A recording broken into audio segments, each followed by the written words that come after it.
friends, this is Devpriya and today we will study 6th poem of grade 9 whose title is No Men Are Foreign. So this poem is written by James Kirker. The title No Men Are Foreign means that no men belong to other country or no men are foreign. The poet wants to promote the concept of universal brotherhood. He also says that all men, they eat, live and die the same way.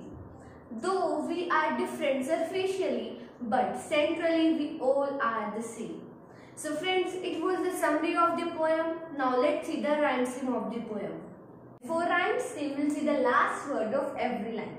So the first word is foreign. Ending sound is N. We will label it by letter A. Next is breeds.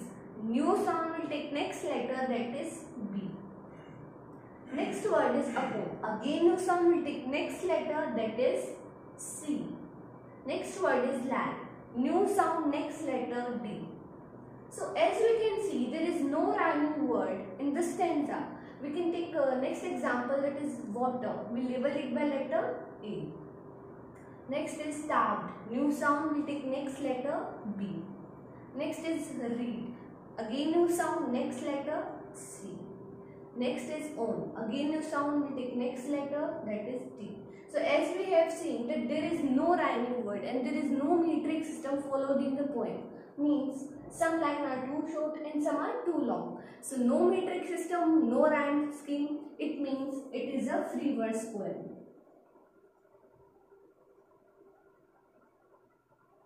It is a free verse poem. Now let's see the explanation of poem.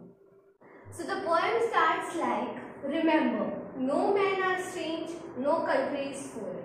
Beneath all uniforms, a single body breathes like ours. So in the starting of the poem, poet asks us to never forget the thing that no men are strange, they are not unknown, and all the countries are not dissimilar. We all are same, we all are equal.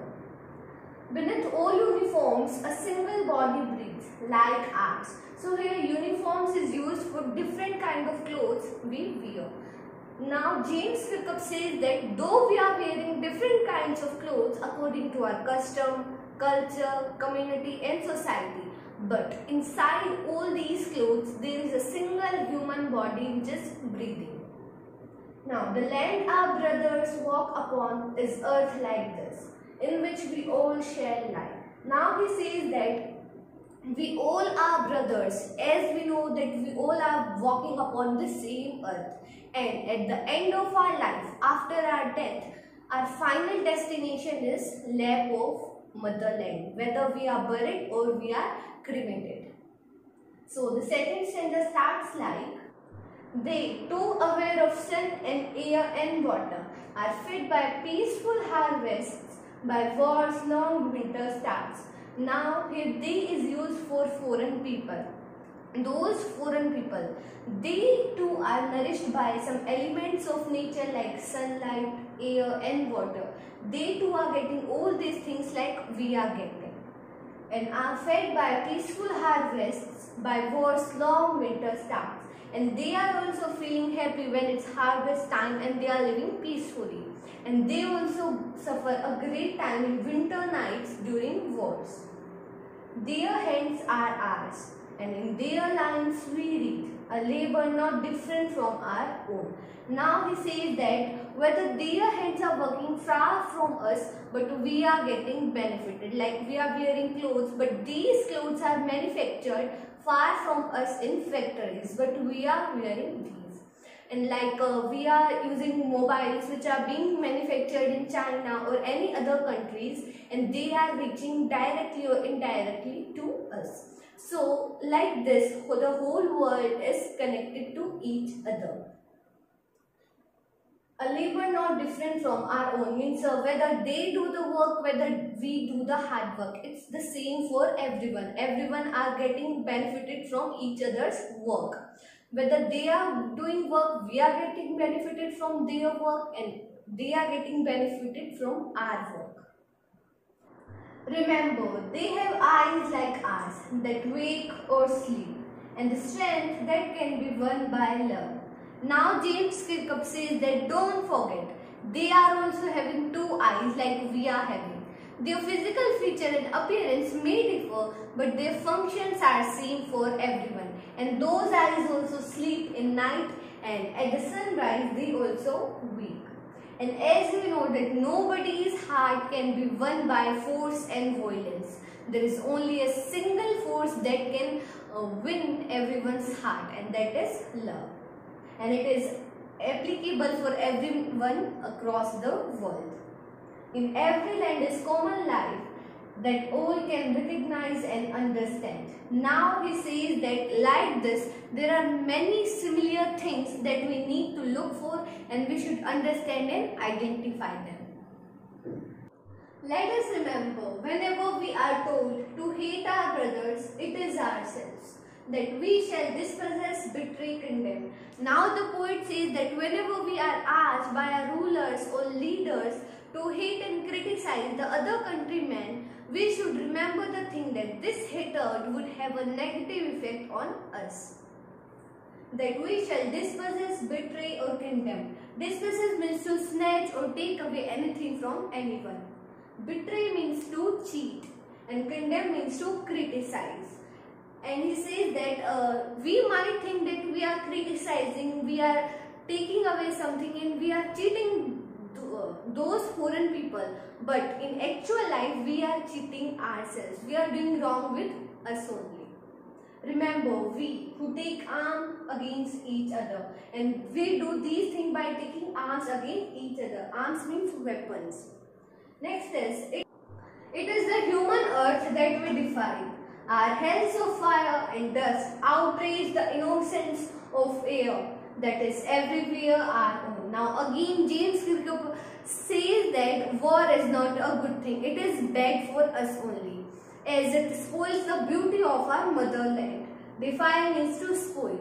As it spoils the beauty of motherland for which we are taking up arms against each other. And when we are using those deadly weapons like bomb, guns, etc., they produce fire, ashes and smoke, and they spread all over the world and they pollute the environment. And this makes the world a more difficult place to live in. And they also rob the purity and innocence of air. And as we know that air is everywhere our own. We can't divide air like this is Indian air, this is Pakistani air. And as we know that all natural resources are equal for everyone, like sun, water, moon, air, etc. They are everywhere our own. Now again James Kirkup reiterates that remember, no men are foreign, no country is strange. That no men are unknown, they are not dissimilar. We all are equal, we all are same. So friends, it was the explanation of the poem. Now let's see the poetic devices used in the poem. So there are two main poetic devices used in the poem. They are alliteration and repetition. Starting with the alliteration. Alliteration, as we know, is repetition of consonant sound in the starting of word in the same line. So here examples of alliteration are body and breathe. In these two words, b sound is repeated. So they are example of alliteration. Next example is sleep and strength. In these two words, s sound is repeated. So they are also example of alliteration. Next is a repetition. A repetition is repeating one word or a group of words in the same line or in the same poem. So here examples of repetition are, in the whole poem, remember is repeated 5 times. So it is example of a repetition. So remember, remember, remember, remember and remember. It is repeated 5 times. So it is example of repetition. Next is no men are. These 3 words are repeated 2 times in the poem. And again no men are. So it is also example of repetition. Next is the word foreign is repeated 2 times in the poem, and here foreign. So it is also example of repetition. Next is no countries. These 2 words are again repeated 2 times in the poem, no countries. So it is also example of repetition.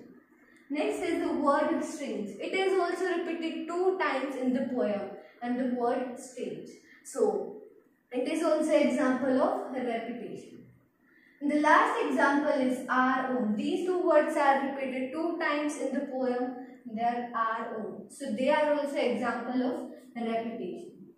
So friends, these were the 2 poetic devices used in the poem. Now let's discuss the theme and the message of the poem. The theme of the poem, No Men Are Foreign, is the oneness of mankind. Underneath the superficial differences of color, race, nationality, and faith, it presupposes that all human beings are brothers and sisters.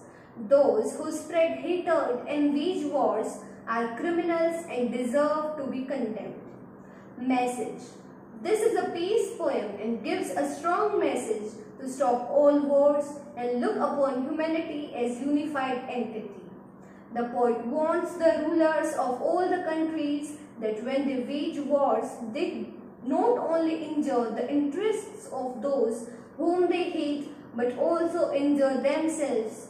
They should know that peace brings prosperity and wars bring destruction. So friends, this was the whole poem. Hope you understood it very well. So like the video, share it and subscribe the channel. Thank you.